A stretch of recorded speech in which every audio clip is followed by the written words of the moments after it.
Hypatia anywhere out here.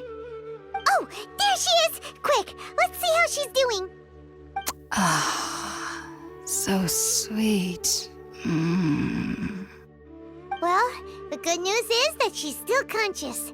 Hey, why'd you drop her food on the floor like that?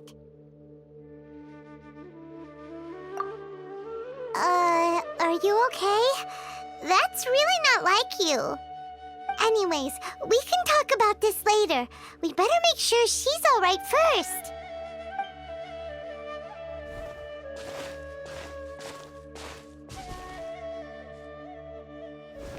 Whoa, wait a sec. Look at all this fruit lying around her. We can put that to good use.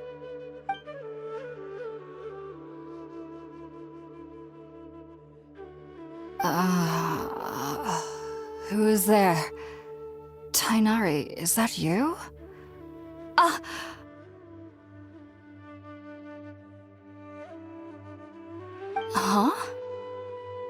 It's okay. You can relax, Hypatia. Tighnari sent us here to bring you some food and water. Here, we have a letter that he asked us to give you.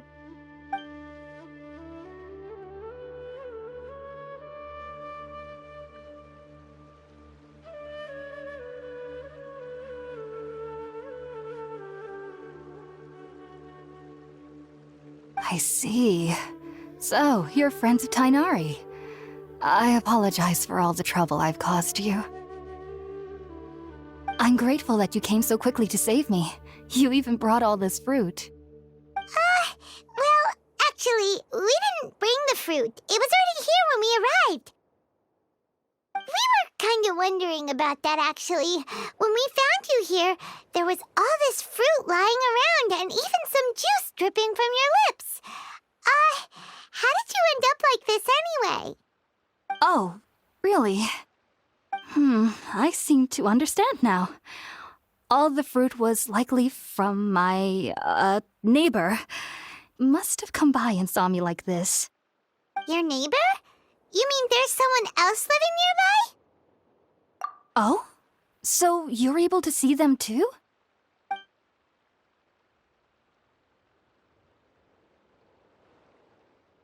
Wait, hold on a second, Traveler. You say that before we arrived, you saw some mysterious creature and suddenly had a strange dream? Isn't that a little too crazy to believe? No, I actually do believe what the Traveler is saying. I myself had a similar experience once before and ended up scaring my timid little neighbor here. You needn't worry. They mean you no harm. They only dragged you into the dream because they hoped to buy themselves a little time in order to scurry away. So, Hypatia, just what kind of creature is your neighbor exactly? I'm not sure what it's called, to be honest. But I do know that they have some sort of deeper connection with the Dendro Archon. I know this because the first time I saw them was also the exact day my consciousness was able to form a connection with Irminsul. Even after I opened my eyes and stopped meditating, my heart was still pounding, and my mind was racing with all the knowledge that I had touched. And at that very moment, I suddenly noticed a small figure at the opening of the cave. In my curiosity, I began to walk over to the creature. They must have already been used to me living in the cave, because they didn't seem to mind me approaching them. They just kept doing whatever they were up to. It wasn't until I crouched down next to them that they suddenly realized that I could see them. Oh! And then? And then I had a dream. By the time I came to, they were nowhere to be seen. I was convinced they'd never show up again. But sure enough, I saw them nearby a few days later. And they weren't alone. I feel like they aren't as afraid of me as the first time I approached them. But I never would have expected them to save me. Yes, no doubt about that. By the way, Tighnari mentioned in his letter that you had questions for me regarding Irminsul.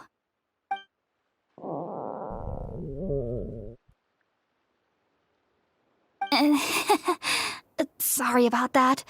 Sounds like just drinking juice still isn't quite enough for my stomach. Well, if somebody hadn't dropped the food earlier... Anyway, looks like we'll need to prepare something ourselves. Besides, Paimon's getting hungry too. Let's eat first and talk about Irminsul later. All right, we're up, traveler. Today's menu will feature sweet madame and a radish veggie soup. You'll love them, Hypatia. They're our specialties after all. Sounds good. I've never tried any dishes from other nations before. I certainly look forward to it. It's been so long since I've had a decent meal, too. To be honest, the last time had to be when Tighnari came to visit. All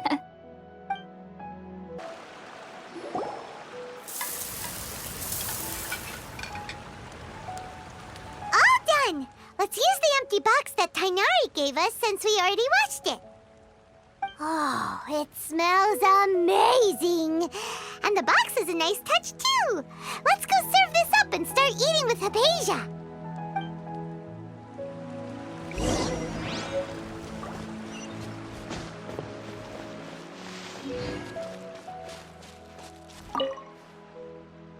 Are you already finished cooking?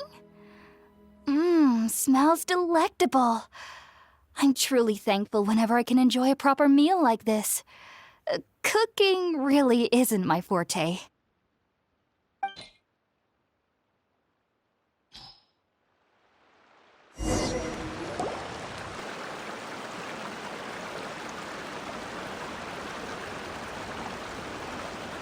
Even though everything you mentioned was in Tighnari's letter, it's still hard to believe you were able to connect with Irminsul immediately after smelling Spiritborn Ale for the first time.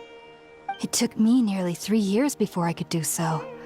And everyone at the Academia even lauded me as a genius. You should know that some researchers spent their entire lives without ever successfully connecting with Irminsul as you have. So why does this incense allow people to connect to Irminsul? The ingredients used to make Spiritborn Ale primarily consist of plants created by Greater Lord Rukkhadevata. These special ingredients are conducive to heightening our senses to the Dendro Archon's power. Since the root of the Dendro Archon's power lies within Irminsul, we can occasionally tap into her powers to peer into the depths of the earth. Naturally, anyone who can establish a connection with Irminsul in their first ever attempt must be a person of great understanding. Makes sense. But Paimon's got a question. Why was he sensitive to the smell of those plants for such a long time? That was primarily due to his body's unique constitution. Stimulated by the incense, he could perceive the Dendro Archon's power and experienced a sensory overload, hence the adverse reactions. Taking in any scent similar to the ingredients of Spiritborn Ale would cause adverse effects. Not to worry, though. It appears you've already fully recovered. Technically, your body should still be sensitive to the powers of the Dendro Archon, but unless you're using intentional meditation techniques, the scent of Spiritborn Ale should no longer trigger such reactions. Whew. Well, that's a relief. I must admit, I am quite envious of your abilities. Even if it meant suffering from pounding headaches for the rest of my life, I'd consider it worthwhile so long as I could connect with Irminsul at will. Whoa, you're really serious about this whole thing, aren't you? I am a researcher after all. As a member of the Ritaoist Darshan at the Academia, my main area of research is the stars and their connection to the fate of living beings. But there is still so much we don't know, especially regarding the mysteries that lie in the starry skies. Which is why I must turn to the all-knowing Irminsul for answers. If only my perception wasn't so limited. Unfortunately, I cannot guarantee that my every attempt to attune with Irminsul will be successful, or that doing so will leave my consciousness intact. I am currently in the stage of training known as Satyavada life. Many researchers in Sumeru have lost their minds while seeking to attune with Irminsul during this stage. Sages have said that Irminsul contains divine knowledge, and touching such knowledge without the proper preparations and abilities will only lead to one's mind caving in on itself. That's why we meditate alone. We need to ensure that our minds will be calm while minimizing the possibility of involving anyone else. Whoa! So knowledge from Irminsul can be super dangerous. Aren't you afraid of the risks, Hypatia? Of course I do. Especially during nights that are pitch black with no moonlight, and dead silent without even the sound of insects. However, I've been feeling better as of late. I don't get as scared anymore knowing that I have a little neighbor living nearby. I believe that being able to see them is a sort of blessing from the Dendro Archon. But what's strangest of all is that they're clearly an envoy of the God of Wisdom herself, and they have the curious power to make people dream. What's so strange about that? It doesn't sound so out of place for a divine being, does it? Well, it's strange because nearly nobody in Sumeru can ever dream. Oh, is that true? Yes, well, to an extent. Only children can dream in Sumeru. Adults, however, never do. The sages say that wisdom implies rationality, but that which occurs in dreams is often neither rational nor logical. Yes, if one struggles with anxieties, those emotions could influence their dreams. The fact that the people of Sumeru do not have dreams is seen as a blessing by the sages. They believe that Greater Lord Rukkhadevata, the God of Wisdom, is keeping us away from the foolish delusions you encounter in your sleep. I was born into a family of scholars in Sumeru City. Ever since I was a child, my parents would always tell me that I'll know I've grown up once I stop dreaming. I studied hard, enrolled as a student in the academia, and went on to become a researcher. Sure enough, I never dreamed again. But then, on the day I scared the little Aranara, I suddenly saw a dream again. It was incredible. Though I don't exactly remember what I saw, I clearly recall the feeling. I suddenly felt like I was a child again. Back then, I was foolish and ignorant as any youth would be, but I was free of fear. Maybe dreaming isn't as bad as we've made it out to be. Just be sure not to speak of this if you travel to Sumeru City. They'll look at you as if you've lost your mind. So, do you have any thoughts about the things he saw when he connected with Irminsul? Sorry. I'm afraid I don't have any answers as of now. All I can say is that what you saw is a memory contained within Irminsul itself. World forget me. What could that possibly mean? If only I could ascend past Satyavada life and begin Paripurna life, I might have some more answers for you. If you two are ever in the area again, please be sure to come and see me. There's no need to be thanking me. You two are my saviors. Besides, I'm already looking forward to tasting some more of your cooking.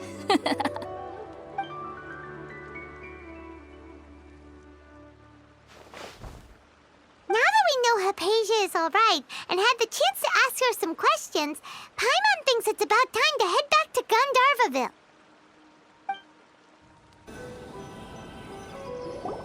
Think about it, Tainari. Refusing to join is tantamount to burying your head in the sand.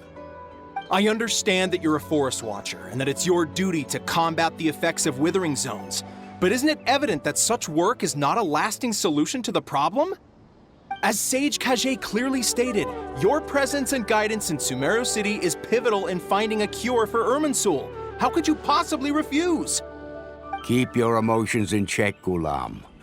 Let's at least listen to Tainari's reason for declining. We're here to invite him to the Academia, not to cause a scene. Sage Kage, I am truly honored that you came here in person, but I'm afraid I must still decline your invitation. I am merely a forest watcher. How could the great minds of the Haravatat have any need of someone like me? Well, it turns out that your refusal letter had some implications on your master's reputation. He is a renowned sage of the Immorta, after all. So now I've come here in his stead. I see. Huh. and I figured that given his temper, he would come here and berate me personally. Tighnari, your master is an integral part of this effort, and now he requires your assistance. And what exactly does my master need of me, Sage Kage? You'll know once you've arrived in Sumeru City, that is. And how long will I be required to stay? There's no definite answer as of now. Do you mean to tell me that despite coming all the way here to Gandharve Village, you still can't answer the questions I laid out in the letter to my master? If that's the case, then I'm afraid I cannot give you a definite answer either. Tighnari, but you... So be it. Come, Gulam, we're leaving.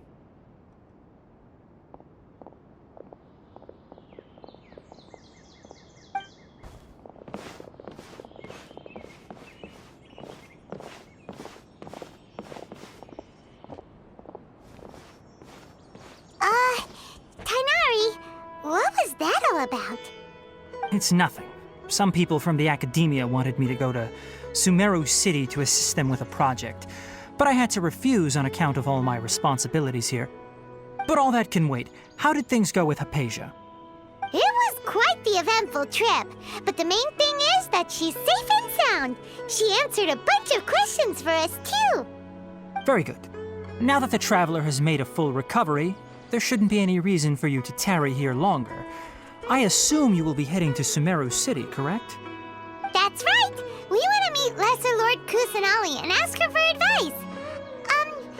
Do you have any idea on how we can find her?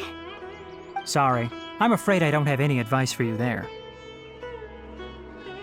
Well, do you at least know anyone we can try asking in Sumeru City? Let me think. My trips to Sumeru City have been fairly short, and most of my acquaintances are researchers. How about this? I'll write you a letter of introduction that you can give to a researcher I know. He's from the Amurta Darshan and is adept at gathering information. Asking him might prove worthwhile. Also, when you enter Sumeru City, you'll probably end up receiving something like this item here. I'm not sure if it will ever come in handy for you, but maybe you can give it a try. Oh? What is it? It's called an Akasha Terminal. It's a tool produced by the Academia that utilizes the legacy of Greater Lord Rukkhadevata. Some say that this very item is the basis of Sumeru's reputation as the City of Wisdom. Needless to say, this device and its usage fall under the Academia's expertise, so I'll leave it to them to show you how to use it. Great! Next up, Sumeru City! But wait, before that... That's right! Tighnari, we have something important to say to Kale before we leave. Is she doing better now? Yes, she's doing much better. After being confined to her bed all this time, I thought a little walk would do her some good. Last I saw her, she was taking the path towards the North Crossing. She knew you two would be leaving soon, so she must have wanted to see you off. Thanks, Tighnari. All right, let's go! Farewell, and good luck to you both.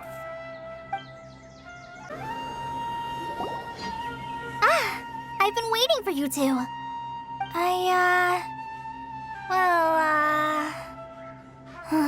Never mind.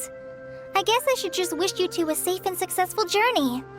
Thanks for waiting here just to see us off, Kale. We're headed to Sumeru City. Don't worry about me. I can take care of myself. My condition won't be getting in the way of my duties. I want to be a forest ranger after all. It's up to me and the others to protect the rainforest here. And, I'm sorry. I should have told you both about my condition when we first met. I just wanted you two to treat me as a normal friend, not some girl that needs your sympathy. But I guess now I understand that the most important thing is for friends to be genuine with one another. There's no need to apologize, Kale. We should be thanking you for trusting us enough to be your friends and sharing your past with us. We're probably still gonna worry about your condition, but that's because we're friends and we care about you. Thank you. That means a lot. Before you leave, I have something for you. Oh? What is it? It's my recipe for pita pockets. I told you that I'd give you a copy, remember? My handwriting is a little, messy, so please don't laugh. Yay! Thanks, Kale. Now we can eat those scrumptious little pitas whenever and wherever we like. I hope that whenever you eat them, you'll both remember your time here in Gandharve Village. Well then, I, Trainee Forest Ranger Kale, bid you both farewell. Please visit Gandharve Village again. The Rangers will always be ready to assist you here.